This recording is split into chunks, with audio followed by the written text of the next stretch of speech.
Sebelum ini dibicarakan tentang bagaimana usaha untuk merakyatkan sains dan menginsankan teknologi. Tetapi soalan yang lebih asasi kepada marhain khalayak yang berada di lapangan.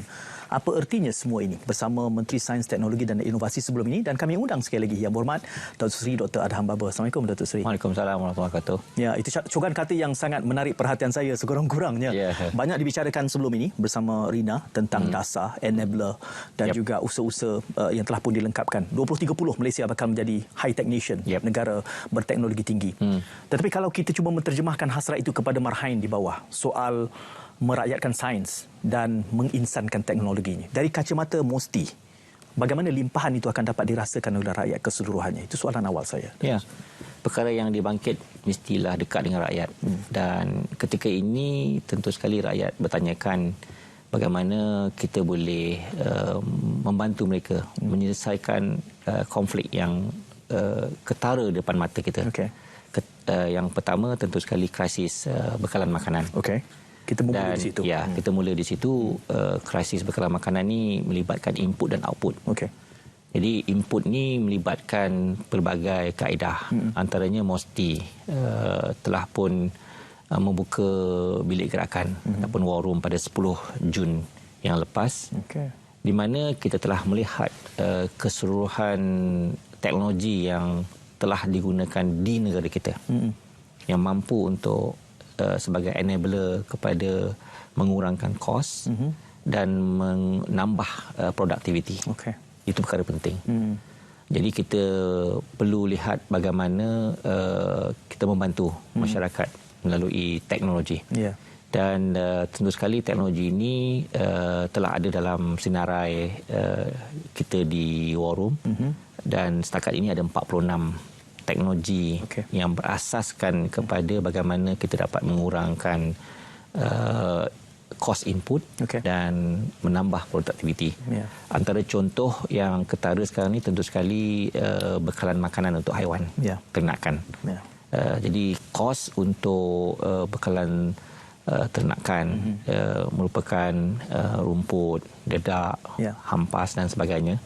Untuk permulaan dalam teknologi yang kita ada, tentu sekali kita ada teknologi yang bagaimana digunakan dan dikeluarkan oleh Agensi Nuklear Malaysia, iaitu biak baka rumput Napier yang baru. Maknanya dengan adanya teknologi terbaru, rumput Napier ini yang diusahakan teknologinya oleh Agensi Nuklear Malaysia dapat menambah jumlah protein dalam rumput tersebut dan membantu pertumbuh besaran haiwan ternakan. Dan rumput Napier ini juga boleh digunakan sebagai silage. Kedua, tentu sekali melalui Agensi Nuklear Malaysia kita dapat menolong membantu 70,000 hektar padi yang ditanam dengan benih baru, varieti baru padi IS21 yang lebih tahan kepada cuaca yang ekstrim. Dan dengan adanya benih baru varieti padi IS21 ini yang menggunakan teknologi yang dikeluarkan oleh Agensi Nuklear Malaysia, iaitu arus sinar gamma, yang mana tentu sekali 40,000 petani telah pun menggunakan benih ini. Dan benih ini dapat menambah yield 40 hingga 50%. Di samping itu dapat mengurangkan kos input. Jadi ini membantu sangat daripada security makanan dan bekalan beras kita terutama sekali. Dan dengan adanya teknologi ini, dia berkait rapat juga dengan teknologi yang baru, iaitu penggunaan sensor. Sensor-sensor yang perlu digunakan seperti sensor soil management, sensor pH, sensor yang berkaitan dengan udara, sensor yang berkaitan dengan penggunaan environmental climate. Jadi ini diusahakan oleh Nano Malaysia Berhad ataupun dipanggil Nano Malaysia, yang mana dia mengeluarkan beberapa produk berteknologi tinggi terhadap sensor-sensor ini. Dan sensor-sensor ini adalah yang menggunakan apa yang dipanggil Revolution IoT, Revolution Internet of Nanothing. Jadi projek yang kita telah usahakan untuk membantu dari segi security makanan ni ialah bagaimana projek yang sedang berlangsung di Manong, Perak. Iaitu kita menggunakan teknologi solar sebagai pemboleh daya kepada pembekalan tenaga kepada teknologi sensor di mana produk-produk yang berkaitan dengan tanaman tu dapat diusahakan menggunakan aquaculture. Aquaculture ni maknanya berbeza dengan hidroponik. Aquaponik, hidroponik. Aquaponik ni dia dalamnya ada melibatkan ternakan ikan juga. Kalau hidroponik dia tidak ada ternak ikan, cuma dia ada soil, dia ada tanaman dan dia ada kaedah irrigation yang menggunakan IoT. Itu tak termasuk dengan aeroponik. Aeroponik maknanya dia tak ada soil, tetapi dia sprinkler keluarkan nano baja tersebut dan ada root plant itulah. Jadi ketiga-tiga ni ada perbezaan.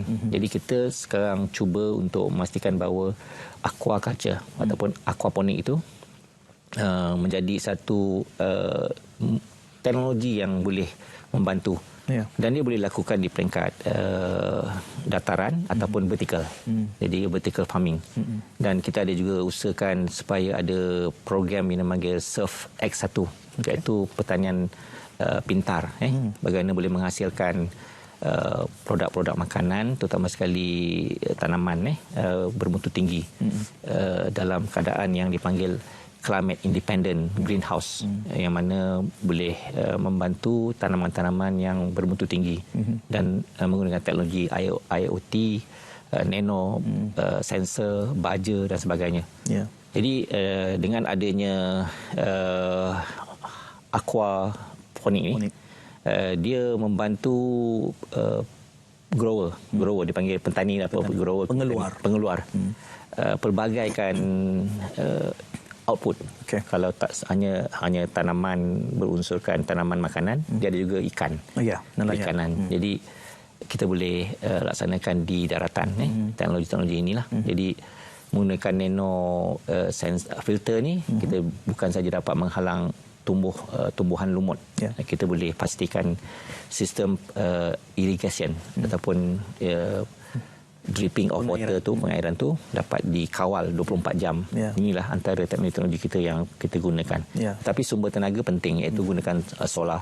Solar teknologi baru di mana kos output akan turun kerana penggunaan solar tu dilaksanakan secara automatik selama 24 jam lah. Jadi inilah antara usaha-usaha yang dilakukan oleh War Room MOSTI ketika ini. Kita dah kenal pasti 46 teknologi yang boleh digunakan. Saya boleh sebut lagi, ada lagi teknologi, tetapi kita akan usahakan bersama dengan Jabatan Pertanian Malaysia. Untuk perikanan kita bersama dengan Nikmat, dengan LKM dan juga Jabatan Perikanan Malaysia. Jadi ini antara sumbangan MOSTI untuk memastikan bahawa bekalan makanan, security makanan dengan menggunakan teknologi terkini dapat diusahakan, di samping mengusahakan supaya cost input itu dapat diturunkan dan produktiviti dapat tingkatkan. Datuk Sri, saya yakin 46 teknologi itu kita perlukan masa lebih panjang untuk membutirkan satu persatu. Saya dapat mengutip tadi sekitar 6 atau mungkin 7 teknologi yang sudah pun kita bincangkan. Satu elemen yang menarik perhatian saya adalah soal, saya yakin kita tidak miskin idea kerana kebanyakan teknologi dan idea itu kita boleh pungut di dalam desa buana, ramai yang melakukannya, tetapi behavioral science, sikap, take up rate, penerimaan kalangan pemain yang ada, kerana kita memahami kerangkanya ini MOSTI. Tadi banyak agensi di luar MOSTI. Jadi soal mengasuh rakyat, sebab kita bercakap soal sains, merakyatkan sains dan menginsankan teknologi, bagaimana behavioral ini boleh dipengaruhi dalam kerangka MOSTI supaya kita punya penerimaan yang lebih baik dalam kalangan pemain yang ada. Apa yang boleh kita lakukan? Ini melibatkan pemudayaan. Pemudayaan membawa erti kita perlu mulakan penerima gunaan teknologi itu di peringkat bawah. Bermula dengan industri yang dipanggil STEM lah. Sains, teknologi, engineering, matematik. Perlu dipupuk supaya dalam kerangka rancangan Malaysia ke-12 dia menyebut dua perkara. Pertama, adoption, iaitu penerima gunaan. Penerima gunaan ini seperti Menawar kata, dia akan melibatkan apa yang dipanggil behavior. Behavior awal lah. Dan yang kedua, leveraging. Leveraging ni kita tambah nilai, leverage lah. Apa yang ada tu kita leverage teknologi yang ada tu supaya behavior tersebut diguna pakai, sentiasa dipraktikkan di peringkat rakyat atau umbi. Itu yang saya sebut awal dalam wawancara saya. Teknologi ini kalau kita kuasai, kita akan jadi seperti mereka yang saya sebutlah, Bill Gates, Mark Zuckerberg, Elon Musk, Steve Jobs, berapa nama, Jack Ma. Jack Ma dia e-commerce, platform behavior e-commerce. Dan pandemik COVID-19 ni mengajar kita bagaimana essential services ni menggunakan pendigitalan. Jadi terbaru ni tentu saya akan cakap mengenai digital economy. Bagaimana pergerakan ekonomi itu menggunakan teknologi digital sangat penting. Untuk itu kita ada produk-produk yang kita sebut yang sedia ada dalam negara kita sendiri. Yang di luar banyak sebenarnya teknologi yang boleh kita adopt. Mungkin kita menggunakan kaedah teknologi transfer, behavior teknologi transfer sebelum ini. Tapi yang penting bagaimana negara kita ialah negara pencipta. Untuk mencapai high-tech nation 2030, kita punya kerangka menjadikan behavior untuk kita minat dan menguasai teknologi. Menginsan teknologi itu tinggi nilai dia dan tercapai.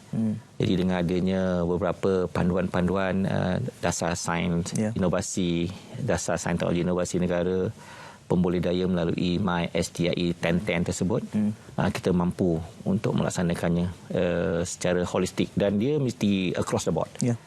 Teknologi ini bukan milik MOSTI. Teknologi ini milik semua agensi kementerian, kerana setiap agensi kementerian menggunakan teknologi. Dan untuk mempercepatkan ekonomi digital, digital ekonomi ini, dia perlu teknologi. Sebab tu kita ada teknologi 5G sekarang yang ditunggu-tunggu oleh rakyat.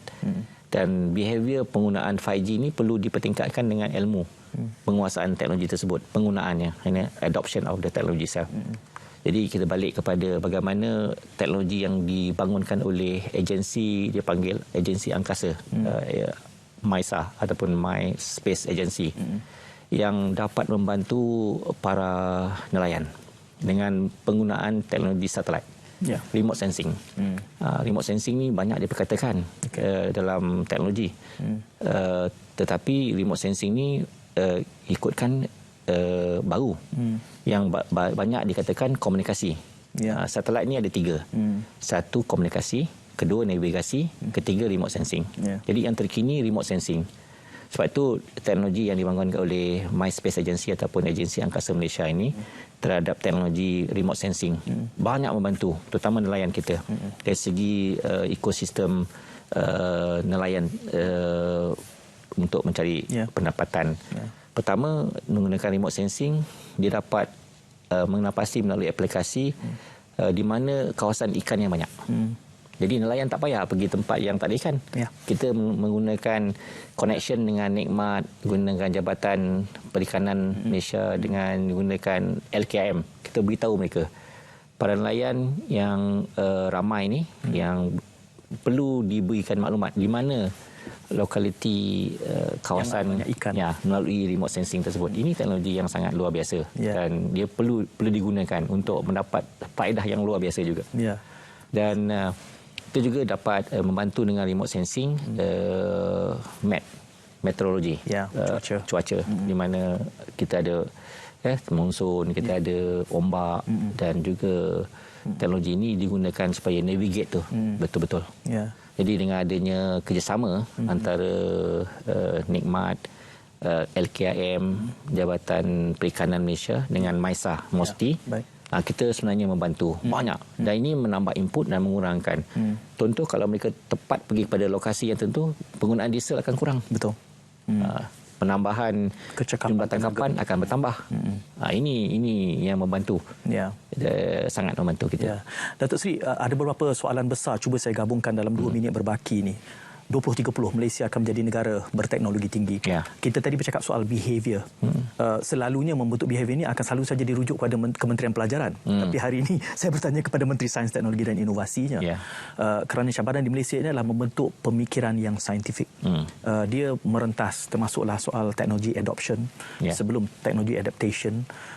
Dan kita melihat bahawa ini antara dunia yang sudah terbuka. Kita memerlukan keterbukaan itu untuk mendedahkan rakyat dan juga pengguna pemain industri kepada teknologi. Tapi kita juga tahu halangannya soal ekonomi yang kemudiannya pergi kepada kementerian-kementerian lain. Tadi diceritakan tentang war room.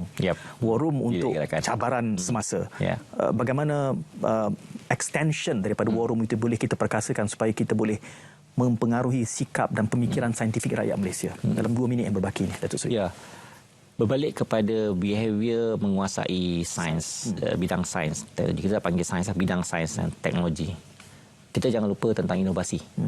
Inovasi ni yang sebenarnya satu pemudayaan yang berkaitan dengan behavior. Jadi memupuk inovasi bukan mudah. Cabarannya banyak. Jadi cabarannya melibatkan concerted effort. Keseluruhan tindakan kita tu bukan sekadar membangunkan war room untuk menyelesaikan masalah semasa. Tetapi kita ada medium term dan long term plan. Bagaimana pemudayaan berkait dengan ekonomi yang ada asas sains, teknologi dan inovasi itu sendiri. Jadi banyak rakyat menantikan apakah dasar inovasi negara kita. Antara yang kita perlu laksanakan ialah bagaimana dasar inovasi sosial itu sendiri. Selepas mereka dapat membangunkan inovasi, kita akan serahkan kepada innovation enterprise ataupun social enterprise. Yang ni yang kita nak bangunkan. Social enterprise ni yang menyebabkan mereka menjadi pengusaha, entrepreneur, pencipta dan juga researcher. Dengan adanya rayuan kita supaya behavior untuk merakyatkan sains mengisahkan teknologi ini dipupuk, bukan milik mesti seperti yang diberitahu. Memang kita mohon supaya pelbagai agensi kementerian ini mengadoptasikan. Walaupun kita dah ada satu formula yang dipanggil NTIS, National Technology Innovation Sandbox, di mana kita menempatkan pegawai-pegawai dalam setiap kementerian supaya ada pegawai yang berkaitan dengan inovasi untuk memaklumkan kepada setiap kementerian apa perlu dilakukan. Dan tentu sekali saya mengajak lebih ramai orang masuk dan menguasai bidang teknologi dan sains. Dan teknologi yang terkini tentulah ada keutamaannya. Contoh teknologi yang perlu kita pelupuri dan banyak kerja akan kita cipta, iaitu bidang nanoteknologi. Kedua, bidang electrical vehicle. Pembangunan bateri. Dulu kalau kita panggil energi yang ada itu fossil energy, sekarang kita akan cerita pasal renewable energy. Tenaga yang diperbarui. Tentu sekali dia melibatkan pembangunan bateri yang perlukan nadi bumi seperti nikel, kobalt, lithium, iron phosphate. Yang ini teknologi dan grafin. Jadi dengan adanya penguasaan teknologi melalui behavior yang dipahamkan dari tingkat awal dan disebarkan across the ministry dan rakyat, dia akan diterima pakai. Seperti yang saya sebutkan tadi, 46 teknologi. Itu saja memerlukan masa lebih panjang untuk kita beri suluhan satu persatu. Datuk Seri, terima kasih. Kalau diizinkan, saya ingin feature setiap satu 46 teknologi itu untuk memakmurkan lagi minat terhadap sains dan teknologi kepada penonton kita. Terima kasih kerana kesempatan yang 20 minit ini. Mudah-mudahan ada kesempatan lagi, insya-Allah. Dan terima kasih kepada semua penonton inklusif. Kita jumpa lagi dalam kesempatan akan datang. Assalamualaikum dan salam.